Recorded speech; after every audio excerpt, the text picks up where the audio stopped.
Solo Leveling has been a long anticipated anime, and honestly, it's one of the best anime to come out in recent years. It's sitting at an 8.28 on my anime list, which means most anime fans are loving Solo Leveling.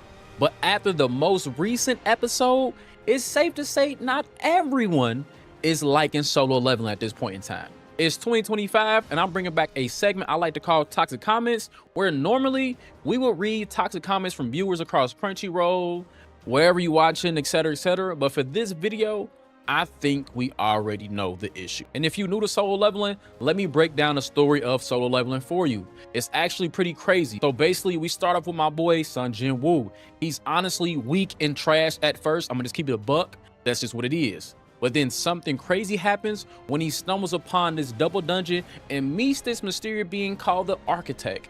That's where everything changes for my boy. He gets hooked up with this thing called the System, which is basically like a video game interface, but for real life.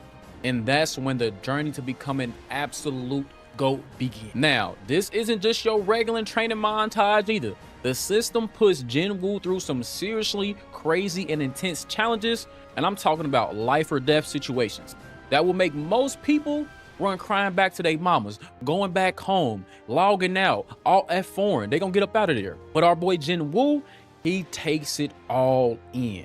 He doesn't let it beat him down. He keeps leveling up. He keeps getting stronger and stronger until he's not just the strongest hunter around, but he actually surpasses these cosmic powerhouses called the Monarchs. Now, I don't want to spoil you, so you can look them up for yourself. I don't want to spoil you, so look it up for yourself. But like, you have to sit here and imagine how powerful he has to be that even gods are looking at him like, okay, this nigga might be a problem. Like, he might be really an issue. But on top of that, here's what makes Jin-Woo such a relatable character. Even with all this insane power, all he really wants to do is help his mama and his sister. Come on now, y'all. He was working 2 jobs. He was working as a hunter, and on top of that, he was paying motherfucking tuition for school, and he was paying the rent. But back to his mama, she's sick, and he's desperately searching for this magical cure called the elixir of life. And let me get y'all hip. Getting this thing is not easy. He has to fight his way through this place called the Demon's Castle, which is exactly as it sounds, full of these absolutely crazy strong monsters and demons who ranks range from B+ all the way to F. And that shit will give any hunter in the verse absolute nightmares. But Jin-Woo, he's like, I gotta do whatever it takes for my mama. I gotta do it for moms. And he just powers through it all. Now that's some serious family dedication right there. Which brings me to the whole point of this video. And man, I'm trying to tell y'all, this is where things get really interesting and messed up. So peep this. Our boy Jin-Woo's story in Solo Leveling Season 2 has been absolutely gas, right? Like, we can all agree with that it's been fire. If not, y'all can go argue with Crunchyroll that says Solo Leveling is its now 3rd most popular anime and it passed up JJK. But I digress. Here's my problem. The last episode, episode 9, yeah, it got hella people divided, mad, upset, and everything in between. Like, I'm talking about over 1K likes on Crunchyroll. And that's the first time this season that it's happened. The first time. And what's so crazy is it's all because of this super emotional scene where Jin-Woo finally reunites with his mama, bro. The whole reason he's doing this. And some people were all in their feelings about it in the best possible way. I'm talking about crying, boo-hooing, and, you know, feeling the same emotions Jin-Woo did. But others was like, hell nah, this ain't it. And on top of that, it's the only reason they said that is because it wasn't action-packed. And I know it's the shonen meatheads out there that had a problem and didn't more Ken likes. I know it was y'all. But the whole situation has got the anime community in a heated debate.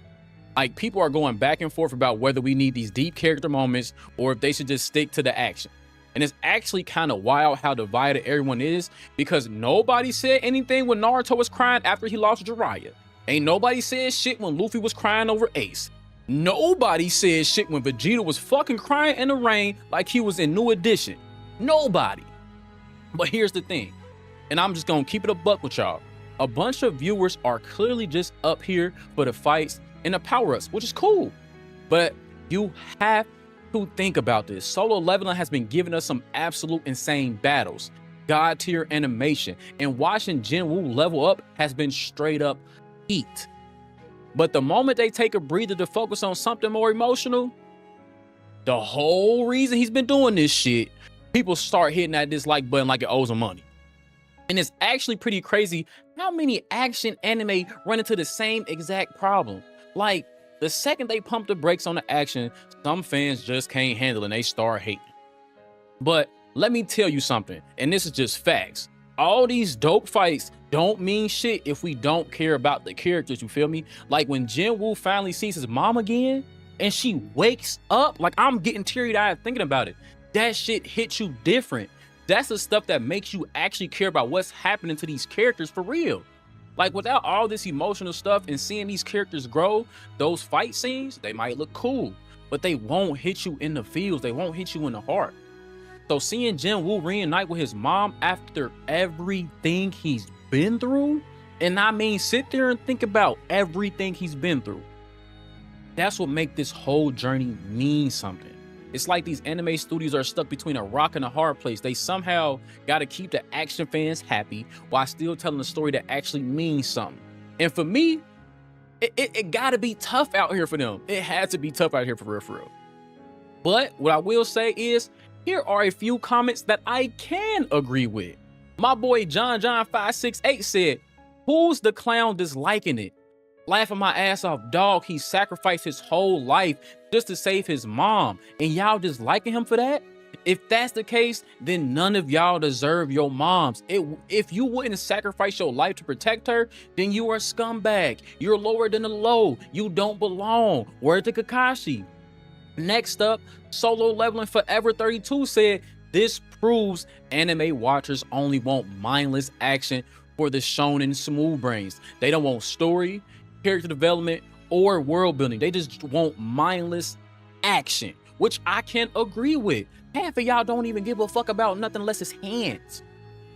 Last but not least, Big Sean the GOAT said, "Over 1K people probably have never cried in their life or lost a close relative, and y'all lack empathy from what they seen." And to be real with you, if you can't agree with any of this, bro, stop watching Solo Leveling. Go watch Baki. Go watch Hajime no Ippo. Matter of fact, don't even watch Hajime no Ippo. Go watch fucking Baki, Kenjin Ashura, or some shit like that, because I'm sick of y'all being so fucking meat-headed and only wanting action, bro.